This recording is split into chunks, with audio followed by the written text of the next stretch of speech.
Hello, my Jason now. Welcome to my review of Godzilla City on the Edge of Battle. And so, for a fair warning, there will be a lot of spoilers in this video. The movie came out in Japan May 18th, 2018. It was released worldwide on Netflix on July 18th, 2018. And so I think it's fair enough to say that if you wanted to watch a sequel to a movie, then you've already watched it by now. So I'm going to full range spoilers here in this review. If you want to take time to watch it, please save this video and watch the movie and just go back into this video here for my full review of the second film in this Godzilla trilogy. I look back on my first review of the first movie, Planet of the Monsters, and I realized I was a bit too generous with that movie, especially looking back on it in a different light, especially after seeing the second film.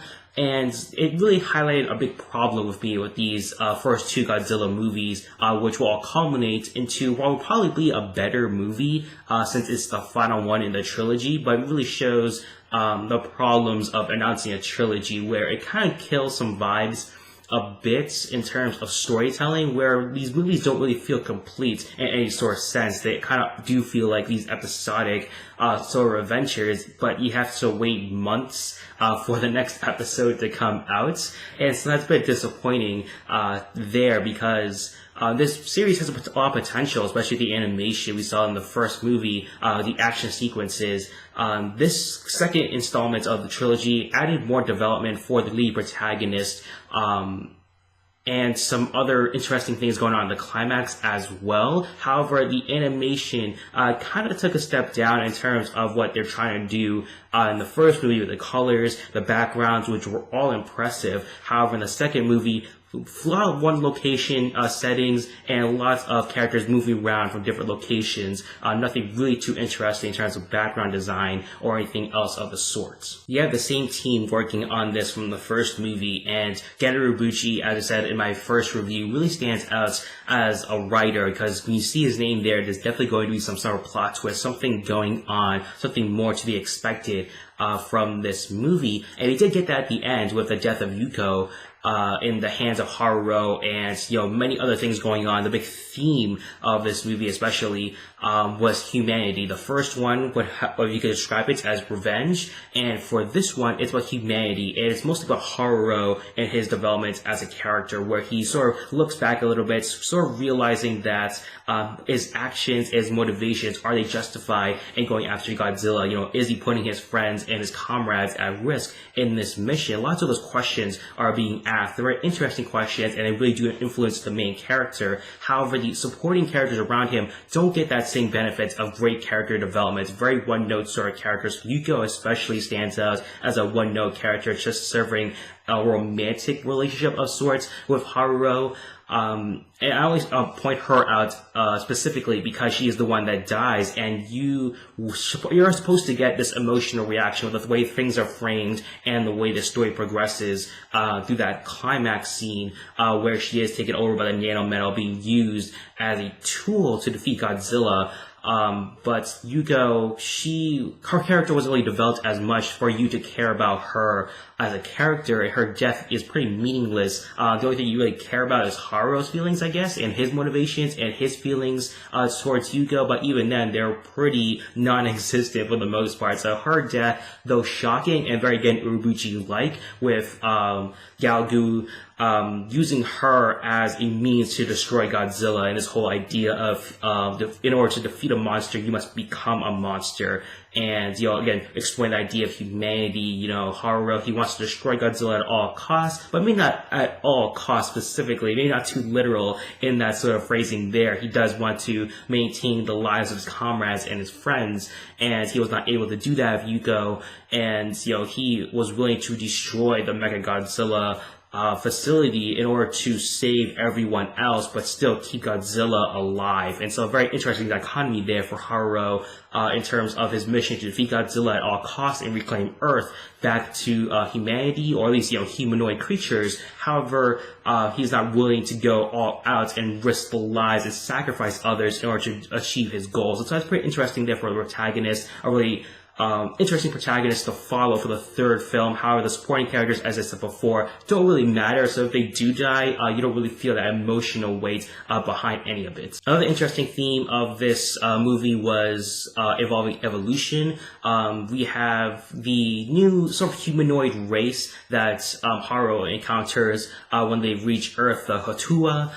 They are this sort of primitive sort of race, but as a professor character does say, they are pretty advanced despite their looks. You know, they don't really communicate the way we traditionally communicate through our words, but through telepathy and other means of communication. And they have this own civilization that they live in. They use this nanometal to their advantage for survival. And so, very interesting way of looking at evolution. However, the Bosaldos, they see evolution as this progressive, this sort of linear sort of structure where there's different levels that humanoids go through for evolution. So they don't really see the Hotua as an evolutionary standpoint for humans anyway after 20,000 years. But I think it's pretty interesting to look at that. You know, what is evolution? Are the Hotua actually evolved from humans of the past compared to Haru and the others? Or are the Basaldo correct that humanity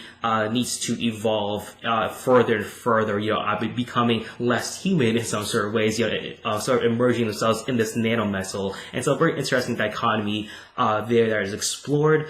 But as I said before, lots of characters are kind of just left on the wayside. They're only there conveniently for the plot, and so their actions don't really matter as much. And especially so for Godzilla, he's basically a non-existent figure. You could literally put any other monster in Godzilla's position. This would be the exact same movie. You know, instead of having Godzilla City or Mecha Godzilla, you can have, you know, Mecha Mummy or whatever stuff you want there, because he doesn't show up to the climax of the film. He's very much talked about, but he isn't really much a present figure throughout the whole entire movie. There isn't really any motivations for Godzilla except for destruction, which is par for the course for Godzilla in comparison to other movies. However, if you're a Godzilla fan looking for this action-packed series, this trilogy is not for you. Maybe by the end it could be, since they teased a Ghidorah at the end. However, they teased Mecha Godzilla in this movie, but we didn't really get Mecha Godzilla. We just got Mecha Godzilla City, you know, the remnants of Mecha Godzilla.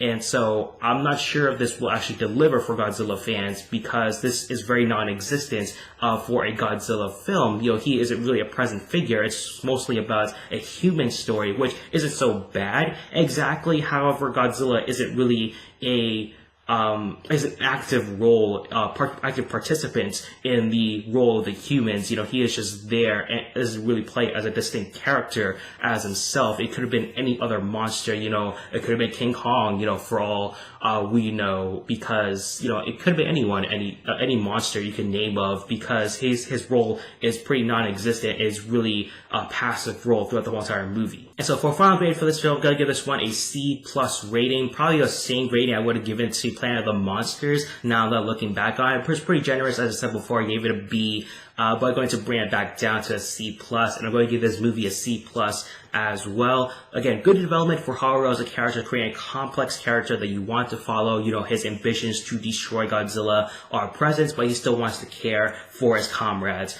The climax action scene is very great. It's great animation, really justifies the animation style, the 3D animation style that Polygon Pictures is known for. Probably one of the best works they've worked on so far in terms of action, not really in terms of a movie itself.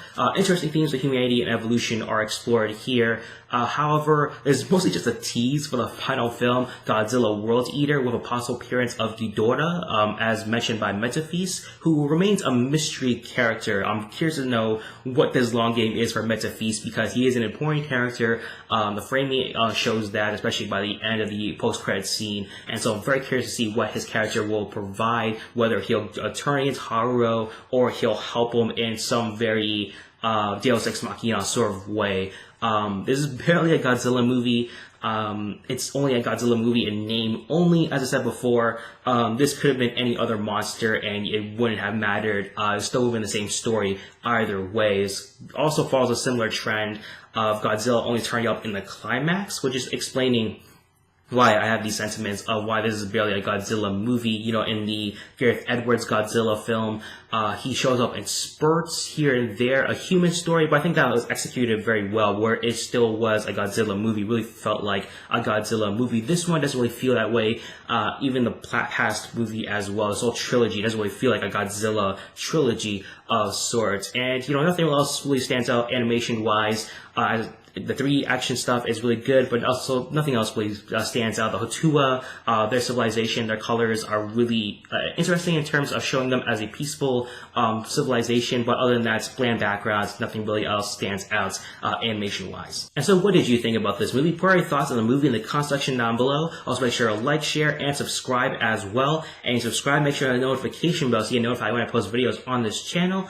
Thank you for watching my movie review for Godzilla City on the Edge of Battle. Hope you guys have a nice day, and I'll see you in the next video.